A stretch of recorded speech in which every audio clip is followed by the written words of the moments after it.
Hi guys, welcome back to my channel. This video is going to be everything that I read in April and May.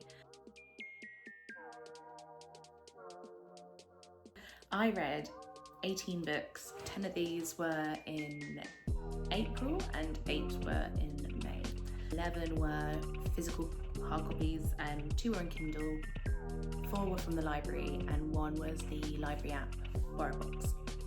The genres that I covered this month were horrors, quite a few horrors, a thriller, 2 literary fiction, 1 totally trashy read, 2 autobiography, 1 literary theory, essay collection, and 1 fantasy and a singular poetry collection. These were ranked from obviously 1 to 5 stars based on the Goodreads metric, and I'm just going to go through what I rated and what I read. I had 1 1-star, 5 2-star, 6 3-star, 5 4-star, and 1 5-star, which meant my average rating for the month was a nice and clean 3. I'm going to start in reverse order so that as we go through, the books get better and better. The first book was Finding Perfect by Colleen Hoover, and this was my first Colleen Hoover book. I went with a novella because I thought I just wanted to dip my toe into all the hype and kind of get a feel for her writing style. This was so bad, and frankly I don't want to waste your time or my time talking about this book, so let's just sweep that and go to the next ones, which are my 2 stars. So the first book in our 2 stars for the last 2 months is Mr. Magic by Kirsten White. Mr. Magic is about Val, and when the novel opens, she is living on a farm with just her dad and her employers. She has memory loss from her childhood, so she doesn't remember anything before this event. She wasn't sure if it was traumatic, but there is this big empty space in her memory, and on her farm, on the day of her father's funeral, these guys show up who have been looking for her, and they tell her she used to be a child actor on this incredible cult following type fantasy kids show called Mr. Magic, and they say to her, there's a reunion coming up, would you want to come with us? We're going to record a podcast and you can meet some of the old cast members. And she says, yes, of course I will go meet people I've never met before. And then things start to get really weird. She attends the reunion and she's hoping to learn more about herself, more about why she has this big memory gap, but also who is this Mr. Magic character that everyone kind of is in fear of but is inspired by. There's some weird vibe around who he is. A lot of the aspects of it sounded kind of Stephen King-ish. It reminded me of It, especially in the sense that it was told between the narrative of the memories of the children and also who they were when they were grown-ups. It also had this real 80s, 90s nostalgia retro vibe to it because it was a kids show set in those decades, and I was expecting it to have quite a lot of nostalgic horror, kind of classic horror. The pacing was very slow. There was a tiny seed of intrigue that kind of kept me going because some of the characters had that edge of can we trust them, who are they? But beyond that, I just found the ending and the denouement of what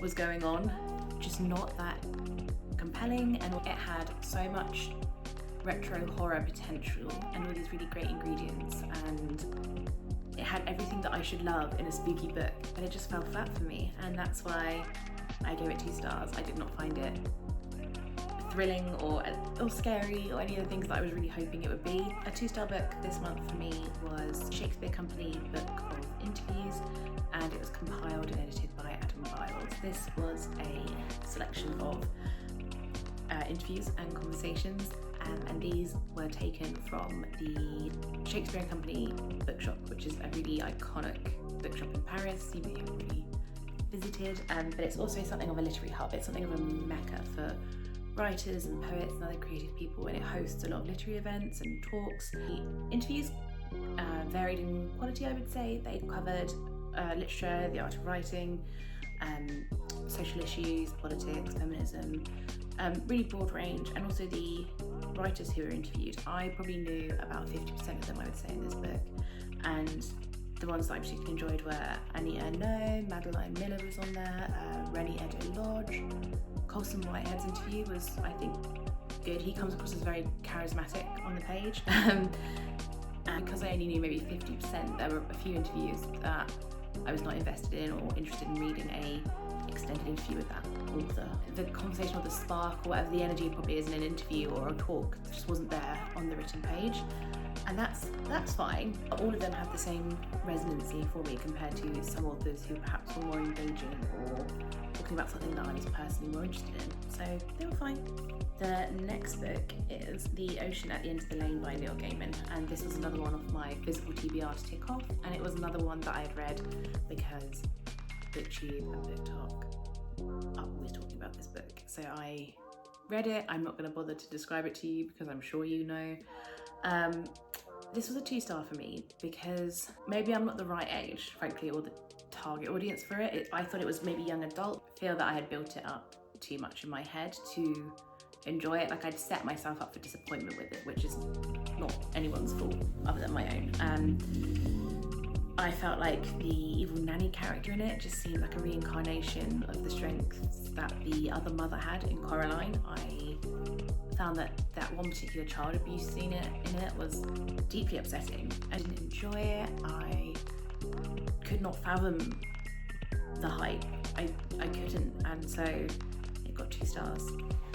The next book I read this month was The Reckoning by John Grisham. I love John Grisham, and this particular book is similar to a lot of his works in that it's a legal thriller, a courtroom thriller, but with a little twist of historical fiction, which is not something I've come across in his books before. It tells the tale of Pete Banning, who is a World War II veteran who has recently come back from war and lives in a small town in the deep south, and the novel opens with him committing a murder of a pastor in his town. And the novel is centered around how this death affects the town and its members, the congregation, and how certain characters question their faith after a man of the cloth is killed, but also how it affects Banning's family, to telling a different story, which is skipping back a few years to provide some sort of historical context, I suppose, for what Banning went through in the war. And it is a massive info dump of just information and facts, a densely woven narrative about what he went through, but it was so dry. It was written so differently to how I'm used to Grisham novels going and how the first sort of half of the book went. And this historical narrative is meant to present some events to you to help you empathise with why he committed the murder and what his secret motives were. It was so dry and dull. It ruined the parts of the book, the first section and the ending, having this giant, very arid chunk in the middle. The next book I read this month was called Shakespeare the Sonnets, edited by Peter Jones, a collection of essays on Shakespeare's sonnets, but it's also a chronology of the literary theory and criticism that they have had, and this is from sort of the 1700s to the early 20th century. And it was good, it was fine. I don't know why I gave this 2 stars. I probably would actually give it a 3. It had a good mix of a couple of essays did do some deeper poetry analysis on individual sonnets or a particular theme or something like that. But there were also some good essays that talked about the history of the sonnet too, not just Shakespeare's version of the sonnet. And they had a couple of essays that did acknowledge and touch on those by Petrarch and Cicero, which were good. I think if you are an undergraduate and wanting to learn more about sonnets and it's your first year maybe at uni. So now we're moving on to my 3 stars of the month, and that is Heartstopper by Alice Oseman. This is the story of Charlie and Nick, and it's told in the form of a graphic novel. Both of them attend the same school, and Charlie starts to get feelings for Nick, and then it's kind of how they navigate their friendship in light of some of these feelings that start to occur, and it kind of goes from there. I thought it was refreshing. I think a book like this had been around when I was in primary or secondary school, and I was trying to understand relationships and sexuality and queerness and confusion so much better. And I love that there is this representation for younger children to read and learn about. I think it's important, and so here for queer representation in literature, and that was a good 3 for me. The next book I read was Final Girls by Riley Sager, and Final Girls is the story of Quincy Carpenter, and she is a rare breed in that she is a final girl. The book opens with Quincy just living her normal adult life. She is put behind her the story of being a final girl, and she's just trying to get on with life. And this girl, Sam, shows up on her doorstep, and she is also a final girl, and she tells Quincy another final girl has been killed, and they don't know who the killer is, and it's opening a can of worms for both of them. And both of them have obviously got these really traumatic, horrific pasts, and so Quincy needs to work out, can she trust Sam? Who can she trust? Is she next? And it's forcing her to reevaluate everything in her life, basically. This is a relatively fast-paced thriller. Riley Sager has that thing that he does where towards the end of the book it's something like snap, twist, snap, snap, snap, twist, and this felt like that but with not too much of a sting or too much whiplash. Something you can kind of enjoyably plow through. Again, if you're a big horror fan and you love slasher movies in particular, it really leans into those tropes and exploits a lot of that genre. I would say there's a sort of self-awareness with some of it, and that's quite playful. I ended up giving it 3 stars. I thought it was good. It was not exceptional. It was just good, easy to read. Couldn't ask for more. Next book I read was Educated by Tara Westover. This is her autobiography, and it's again another astoundingly popular book. Westover was brought up in a very isolated part of the mountains in Idaho, and by very religious but fundamentally survivalist parents, and her father was deeply influenced by the events at Ruby Ridge and also the Branch Davidians in Waco. A lot of her autobiography details the anxieties that her family had, genuinely fearing the government was out to get them, and as a result she suffered a lot of abuse because of a number of family members who thought and felt that way and lived in a way that was just controversial or alternative, but just abusive. And this girl with no education was raised and went on to do tremendous things academically in spite of how she was treated. I gave this a 3 because I would have loved to have known more about her education, because when she gets to university she is so talented and has such intellectual prowess, and I felt like that was such a small part of the book in comparison to the history and the context of her upbringing.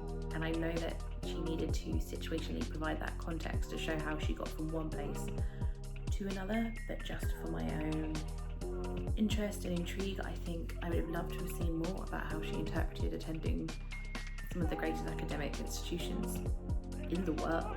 I just would have loved to have seen a little bit more of that. So next book I read this month was Standing Female Nude, which is a poetry collection by Caroline Duffy. I gave this a 3 star because I don't believe this is the best thing of hers that I've read, and she's one of my favourite poets. Her collection called Rapture is probably one of my all-time favourite poetry collections. I just think the pieces in there are just sublime. There's nothing that really is better for me, and also The World's Wife I think is exquisite. And these were Standing Female Nude, Till Our Face, and Education for Leisure. And Education for Leisure is a nostalgic one for me because I had studied it for GCSE and hadn't looked at it since, and it was quite nostalgic suddenly reading these poems and feeling transplanted back into my school classroom and annotating and being fed this information. The next book I read this month, which came from the library, was Icebound by Dean Koontz. This is a bananas plotline. This is centered around a group of scientists who are doing an experiment in the Arctic, and they have placed explosives on a big section of land to help it break off. It's for some environmental purpose, and when they're doing this expedition, there is suddenly an earthquake, and it separates the piece of ice that they're on, and they start to drift off to sea. And while they're drifting off to sea, a storm starts coming in, so they're trying to work out how they can survive. In the midst of this, there also potentially is a murderer, and also the bombs are due to go off in 12 hours. And quickly repetitive were the descriptions of the snow, the ice, the water and the storm. I actually enjoyed that it was told from a multi-stranded narrative. It cuts back and forth between different characters, those of the scientists that are stuck on the ice versus those who are back home trying to save them. A tiny bit like The Martian, but not as good. And overall I would just give it, a 3 stars. The next book that I read was on Kindle, and this was Once There Were Wolves by Charlotte McConnell.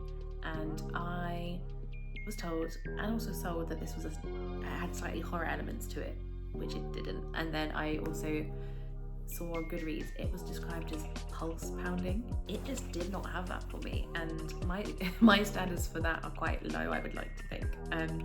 It's literary fiction, and the plot centres around 2 sisters who have recently relocated to Scotland to reintroduce wolves back into the natural environments in the Scottish Highlands. And the nature writing in this is beautiful. It reminded me stylistically quite a lot of Francis O'Toole's Pine, but this was slower, a much slower burn. I don't think it's a spoiler because it's on everything that I've seen for it, but skip if you need to.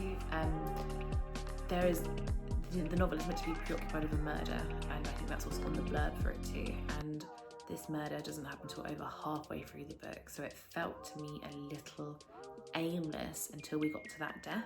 As a result of this murder, it's believed maybe the wolves committed this, and it means big ramifications on the lead protagonist's project, and also the safety of her other wolves and their puppies, but also the safety of the people that live locally. So it's a mystery as to whether it really was wolves or if there is someone with a more nefarious intent. Someone had said to me, this is just some lit fiction, and it's evocative and beautiful, and the way it describes the mountains and a slow burn to manage those expectations going into reading it, I think I would probably have enjoyed it so much more and so much more abundantly. But because I was expecting this pulse pounding thriller, which it did not deliver on, I can't help but feel disappointed. So I hope that if you do want to read this, you may find it to be your next 4 or 5 star book.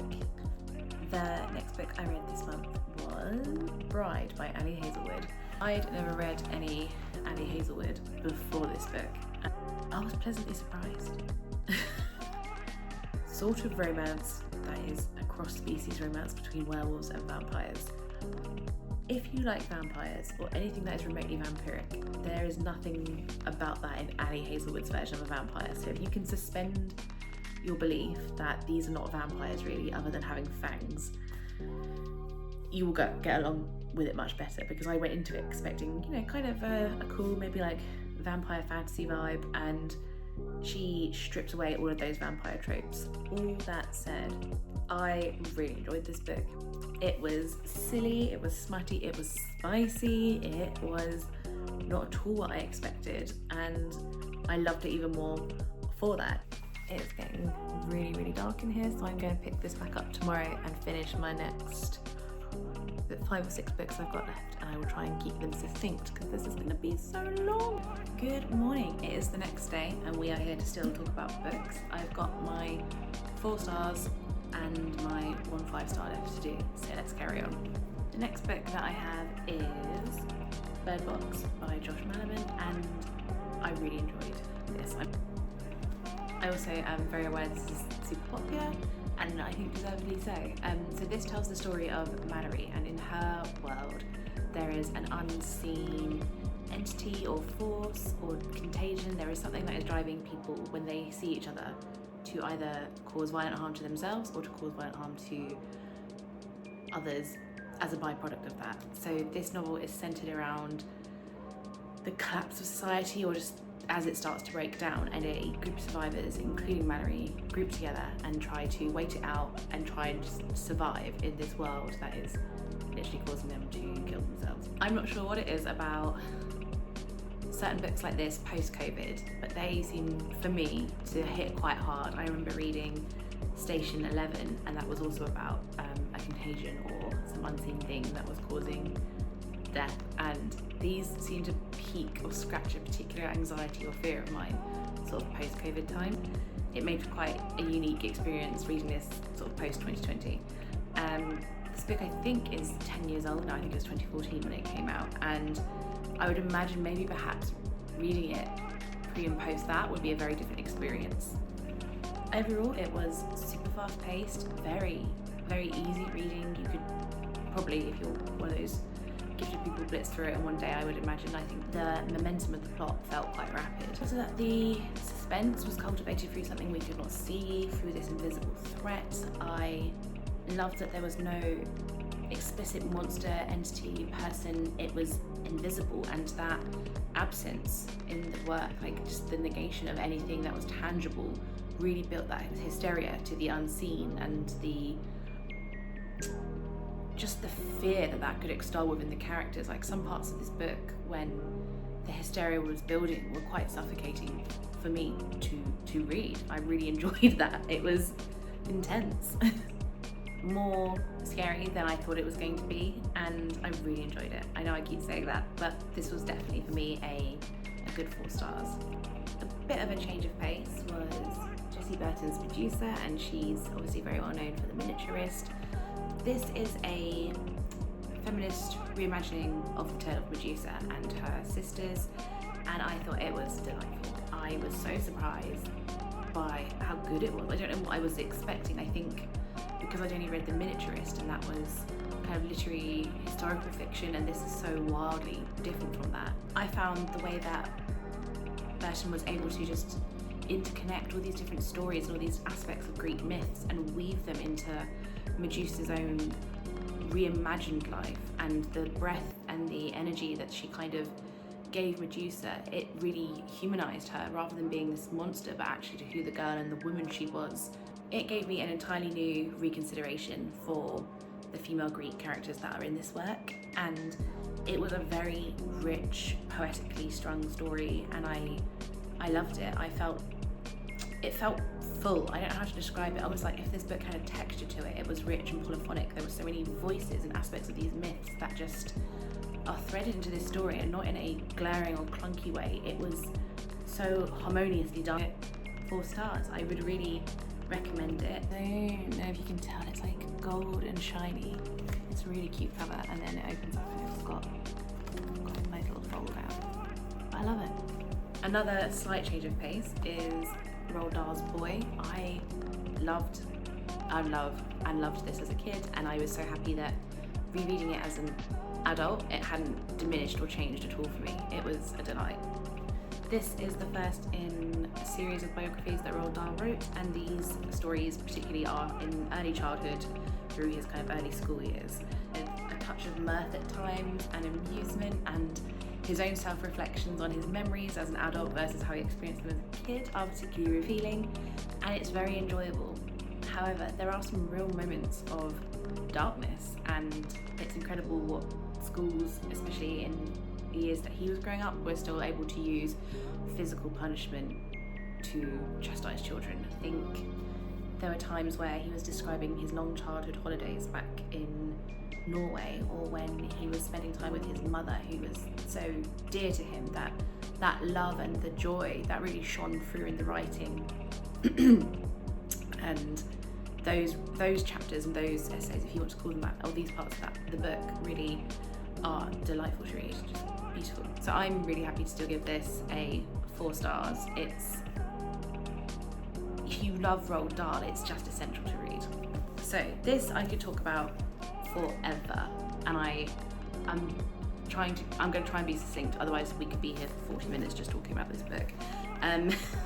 This is a collection of horror stories that have been curated by Jordan Peele of Us and Get Out and Nope fame, and this is a hardcover, and it's one of these books that I'm really glad that I bought physically and not just on Kindle, because it's so cool. Look how creepy they are. I've had some time to settle, and I think this might be a 5 star. I find with short story collections, they can be hit and miss, and you normally find a handful that you love if you're lucky, and it makes it hard to give, for me, short story collections often a 4 or a 5. Eyewitness Stories is just a testament to Black horror writers and really elevates some of those voices that perhaps have been more marginalised within this genre. A real mix of fantasy and sci-fi. There's traditional horror, there's bodily horror, there are monsters, supernatural, paranormal. It's got a flavour of everything.